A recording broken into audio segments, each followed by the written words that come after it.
তৃতীয় পাঠ, পথে প্রবাসী। অন্নদাশঙ্কর রায়। ভারতবর্ষের মাটির ওপর থেকে শেষবারের মতো পা তুলে নিলুম, আর সদ্যোজাত শিশুর মতো মায়ের সঙ্গে আমার যোগসূত্র এক মুহূর্তে ছিন্ন হয়ে গেল। একটি পদক্ষেপে যখন সমগ্র ভারতবর্ষের কক্ষচ্যুত হয়ে অনন্ত শূন্যে পা বাড়ালুম, তখন যেখান থেকে পা তুলে নিলুম সেই পদ পরিমাণ ভূমি যেন আমাকে গোটা ভারতবর্ষেরই স্পর্শ বিরহ অনুভব করিয়ে দিচ্ছিল। প্রিয়জনের আঙুলের ডগাটুকুর স্পর্শ যেমন প্রিয়জনের সকল দেহের সম্পূর্ণ স্পর্শ অনুভব করিয়ে দেয়, এও যেন তেমনি। জাহাজে উঠে বোম্বে দেখতে যেমন সুন্দর তেমনি করুণ, এত বড় ভারতবর্ষ এসে এতটুকু নগর প্রান্তে ঠেকেছে, আর কয়েক মুহূর্তে ওটুকুও স্বপ্ন হবে। তখন মনে হবে আরব্য উপন্যাসের প্রদীপটা যেমন বিরাটাকার দৈত্য হয়ে আলাদিনের দৃষ্টি জুড়েছিল, ভারতবর্ষের মানচিত্রখানা তেমনি মাটি, জল, ফুল, পাখি, মানুষ হয়ে আজ জন্ম আমার চেতনা হয়েছিল। এতদিনে আমার যেন মানচিত্রে রূপান্তরিত হয়েছে। আর মানচিত্রে যাকে ভারতবর্ষ আফ্রিকার মাঝখানে গোষ্পদের মতো দেখাতো, সেই এখন হয়েছে পায়ের তলার আরব সাগর। পূর্ব পশ্চিম উত্তর দক্ষিণ কোনো দিকে চক্ষু তার অব্দি পায় না। ঢেউগুলো তার অনুচর হয়ে আমাদের জাহাজখানাকে যেন গলা ধাক্কা দিতে দিতে তার চৌকাঠ পার করে দিতে চলেছে। ঋতুটার নাম বর্ষা ঋতু। মনসুনের প্রভঞ্জনা হুতি পেয়ে সমুদ্র তার শত সহস্র জীবা লকলক করছে। জাহাজখানাকে একবার এদিকে কাত করে একবার ওদিকে কাত করে যেন ফুটন্ত তেলে পাপড়ের মতো উল্টে পাল্টে ভাজছে। জাহাজে টলতে টলতে চলল, আর জাহাজের অধিকাংশ যাত্রী যাত্রীনি ডেক ছেড়ে শয্যা আশ্রয় করলেন। অসহ্য সমুদ্র পীড়ায় প্রথম 3 দিন আচ্ছন্নের মতো কাটল। কারোর সঙ্গে দেখা হওয়ার জো ছিল না। প্রত্যেকের নিজের নিজের ক্যাবিনে শয্যাশায়ী। মাঝে মাঝে দু একজন সৌভাগ্যবান দেখা দিয়ে আশ্বাসন করেন, ডেকের খবর দিয়ে যান, আর ক্যাবিন স্টুয়ার্ড খাবার দিয়ে যায়। বলা বাহুল্য, জীবা তা গ্রহণ করতে আপত্তি না করলেও উদর তা রক্ষণ করতে অস্বীকার করেন। ক্যাবিনে পড়ে পড়ে বমন উপবাসে দিনের পর রাত, রাতের পর দিন এমন দুঃখে কাটে যে কেউ বা ভাবে যে মরণ হলেই বাঁচি, কেউ বা ভাবে যে মরতে আর দেরি নেই। জানি নে হরবল্লভের মতো কেউ ভাবে কিনা যে মরে তো গেছি, দুর্গানাম করে কি হবে। সমুদ্র পীড়া যে কি দুঃসহ তা ভুক্তভোগী ছাড়া অপর কেউ ধারণা করতে পারবে না। হাতের কাছে রবীন্দ্রনাথের চয়নিকা। মাথার যন্ত্রণায় অমন লোভনীয় বইও পড়তে ইচ্ছা করে না। ইচ্ছা করে কেবল চুপ করে পড়ে থাকতে, পড়ে পড়ে আকাশ পাতাল ভাবতে। সদ্য দুঃখার্ত কেউ সংকল্প করে ফেললেন যে এডেনে নেমেই দেশে ফিরে যাবেন। সমুদ্র যাত্রার দুর্ভোগ আর সইতে পারবেন না। তাকে স্মরণ করিয়ে দেওয়া হলো এডেন থেকে দেশে ফিরে যেতে চাইলেও উঠের পিঠে চড়ে মরুভূমি পেরিয়ে পারস্যর ভিতর দিয়ে ফেরবার যখন উপায় নেই, তখন ফিরতে হবে সেই সমুদ্র পথে। আমরা অনেকেই কিন্তু ঠিক করে ফেললুম মার্সেলসে নেমে প্যারিসের পথে লন্ডন যাব। আরব সাগরের পরে যখন লোহিত সাগরে পড়লুম, তখন সমুদ্র পীড়া বাসি হয়ে গেছে। আফ্রিকা আরবের মধ্যবর্তী এই হৃদ্রতুল্য সমুদ্রটি দুর্দান্ত নয়। জাহাজে থেকে থেকে জাহাজটার উপর মায়াও পড়ে গেছে। তখন না মনে পড়ছে দেশকে, না ধারণা করতে পারা যাচ্ছে বিদেশকে। কোথা থেকে এসেছি ভুলে গেছি, কোথায় যাচ্ছি বুঝতে পারছি না। তখন গতির আনন্দে কেবল ভেসে চলতেই ইচ্ছা করে। কোথাও থামবার বা নামবার সংকল্প দূর হয়ে যায়।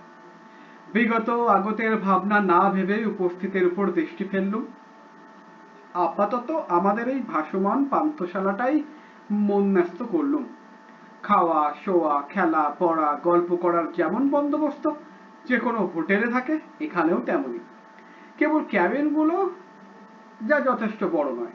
ক্যাবিনে শুয়ে থেকে সিন্ধু জননীর দোল খেয়ে মনে হয় খোকাদের মতো দোলনায় শুয়ে দুলছি। সমুদ্র পীড়া যেই সারলো, ক্যাবিনের সঙ্গে আমাদের সম্পর্ক অমনি কমলো। শোবার সময়টা ছাড়া বাকি সময়টা আমরা ডেকে কিংবা বসবার ঘরে কাটাতাম।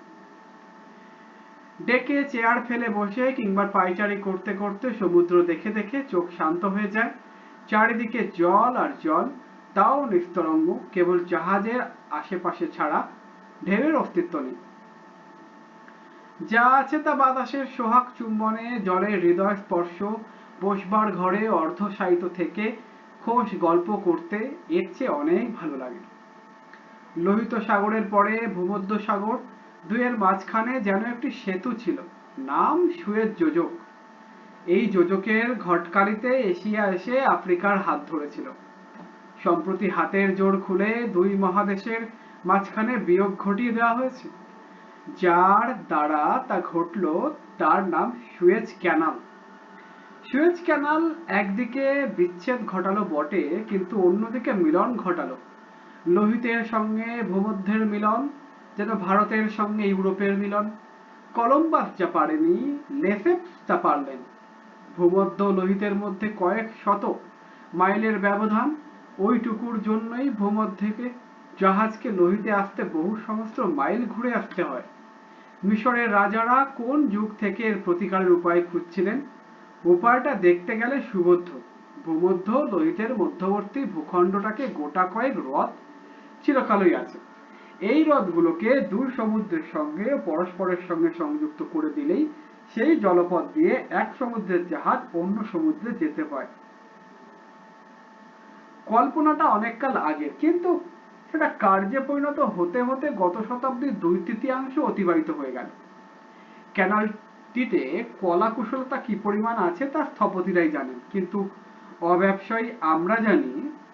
যার প্রতিভার স্পর্শমণি লেগে একটা বিরাট কল্পনা, একটা বিরাট কীর্তিতে রূপান্তরিত হলো, সেই ফরাসি স্থপতি লেসেপ্স একজন বিশ্বকর্মা। তার সৃষ্টি দূরকে নিকটে এনে মানুষের সঙ্গে মানুষের পরিচয় ঘনিষ্ঠতর করেছে। যান্ত্রিক সভ্যতার শত অপরাধ যারা নিত্য স্মরণ করেন, এই ভেবে তারা একটি অপরাধ মার্জনা করল। সুয়েজ ক্যানাল আমাদের দেশের যে কোনো ছোট নদীর মতোই অপ্রশস্ত। এত বড় জোর দুখানা জাহাজ পাশাপাশি আসা যাওয়া করতে পারে, কিন্তু ক্যানাল যেখানে হ্রদে পড়েছে সেখানে এমন সংকীর্ণতা নেই। ক্যানালটির শুরু থেকে শেষ পর্যন্ত একটি দিকে নানা রকমের গাছ যত্ন করে লাগানো, যত্ন করে রক্ষিত, অন্যদিকে ধুধু করা মাঠ, শ্যামলতার আভাসটুকুও নেই।